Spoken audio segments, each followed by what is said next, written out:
ಮಂಗಳೂರು ಮಹಾನಗರ ಪಾಲಿಕೆ ವ್ಯಾಪ್ತಿಯ ಪಚ್ಚನಾಡಿ ಡಂಪಿಂಗ್ ಯಾರ್ಡ್ ಬಳಿಯ ಪ್ಲಾಸ್ಟಿಕ್ ಸಂಸ್ಕರಣಾ ಘಟಕದಲ್ಲಿ ರವಿವಾರ ಸಂಭವಿಸಿದ ಅಗ್ನಿ ದುರಂತದ ಬಗ್ಗೆ ಸಮಗ್ರ ತನಿಖೆಯಾಗಬೇಕೆಂದು ಪಾಲಿಕೆಯ ನಿಯೋಜಿತ ವಿಪಕ್ಷ ನಾಯಕ ಎಸಿ ವಿನಯ್ ರಾಜ್ ಅವರು ಆಗ್ರಹಿಸಿದ್ದಾರೆ. ಮಂಗಳೂರಿನ ಕಾಂಗ್ರೆಸ್ ಕಚೇರಿಯಲ್ಲಿ ನಡೆದ ಸುದ್ದಿಗೋಷ್ಠಿಯಲ್ಲಿ ಮಾತನಾಡಿದ ಅವರು, ಪಚ್ಚನಾಡಿಯಲ್ಲಿ ಅಗ್ನಿ ದುರಂತ ಸಂಭವಿಸಿದ ಸಂದರ್ಭದಲ್ಲಿ ಆ ಘಟಕದ ಬಳಿ ಸೂಕ್ತ ಅಗ್ನಿಶಾಮಕ ವ್ಯವಸ್ಥೆ ಇಲ್ಲದಿರುವುದು, ಸೂಕ್ತ ನೀರಿನ ವ್ಯವಸ್ಥೆ ಇಲ್ಲದಿರುವುದು ಸೇರಿದಂತೆ ಸಾಕಷ್ಟು ನ್ಯೂನತೆಗಳು ಕಂಡುಬಂದಿವೆ. ಜೊತೆಗೆ ಸ್ಥಳೀಯ ಜನರ ಆರೋಗ್ಯದ ಮೇಲೂ ದುಷ್ಪರಿಣಾಮ ಬೀಳುವ ಸಾಧ್ಯತೆ ಇದೆ. ಇದಕ್ಕೆ ಬಿಜೆಪಿ ಆಡಳಿತವೇ ನೇರ ಹೊಣೆ. ಈ ಬಗ್ಗೆ ಸಮಗ್ರ ತನಿಖೆಯಾಗಬೇಕು ಎಂದು ವಿನಯ್ ರಾಜ್ ಆಗ್ರಹಿಸಿದ್ದಾರೆ.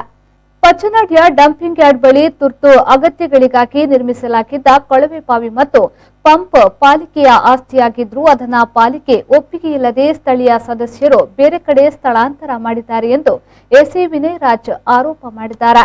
ಡಂಪಿಂಗ್ ಯಾರ್ಡ್ ಬಳಿ ತುರ್ತು ಅಗತ್ಯಗಳಿಗಾಗಿ ನಿರ್ಮಿಸಲಾಗಿದ್ದ ಕೊಳವೆ ಬಾವಿ ಮತ್ತು ಪಂಪ್ ಇತ್ತು. ಆ ಪಂಪ್ ಮಂಗಳೂರು ಮಹಾನಗರ ಪಾಲಿಕೆಯ ಆಸ್ತಿಯಾಗಿದ್ರು ಅದನ್ನ ಪಾಲಿಕೆ ಒಪ್ಪಿಗೆ ಇಲ್ಲದೆ ಸ್ಥಳೀಯ ಸದಸ್ಯರು ಬೇರೆ ಕಡೆ ಸ್ಥಳಾಂತರ ಮಾಡಿದ್ದಾರೆ.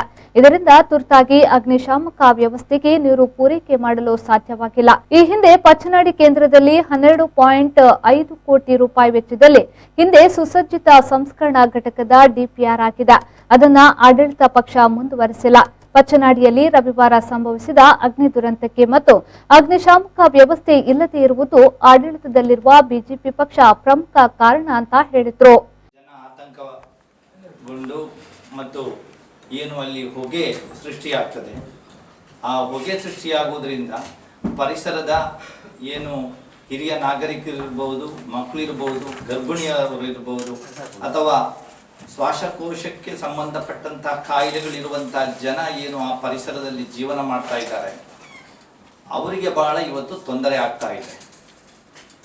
ಅದರ ಜವಾಬ್ದಾರಿಯನ್ನು ಕೂಡ ಮಂಗಳೂರು ಮಹಾನಗರ ಪಾಲಿಕೆ ತಗೊಳ್ಬೇಕಾಗ್ತದೆ. ಪ್ಲಾಸ್ಟಿಕ್ ಉರಿದ್ರೆ ಅದರ ದುಷ್ಪರಿಣಾಮ ಜನರ ಮೇಲೆ ಹೇಗೆ ಬೀರ್ತದೆ ಎನ್ನುವಂಥದ್ದು ಗೊತ್ತು. ಅದು ಕ್ಯಾನ್ಸರ್ ಕಾರಕ.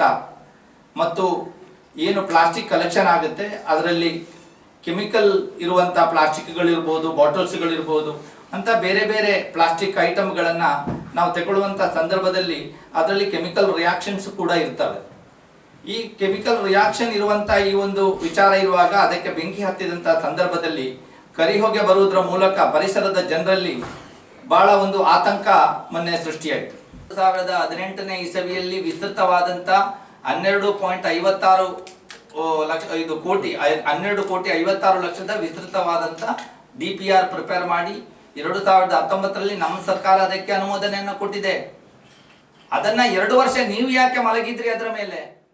ಸುದ್ದಿಗೋಷ್ಠಿಯಲ್ಲಿ ಪಾಲಿಕೆಯ ಸದಸ್ಯರಾದ ಕೇಶವ್ ಮರಳಿ, ಅನಿಲ್ ಕುಮಾರ್, ಜೆಸಿಂತಾ, ಪ್ರಕಾಶ್ ಸಾಲ್ಯಾನ್, ಝೀನತ್ ಸಂಶುದ್ದೀನ್ ಮೊದಲಾದವರು ಉಪಸ್ಥಿತರಿದ್ದರು.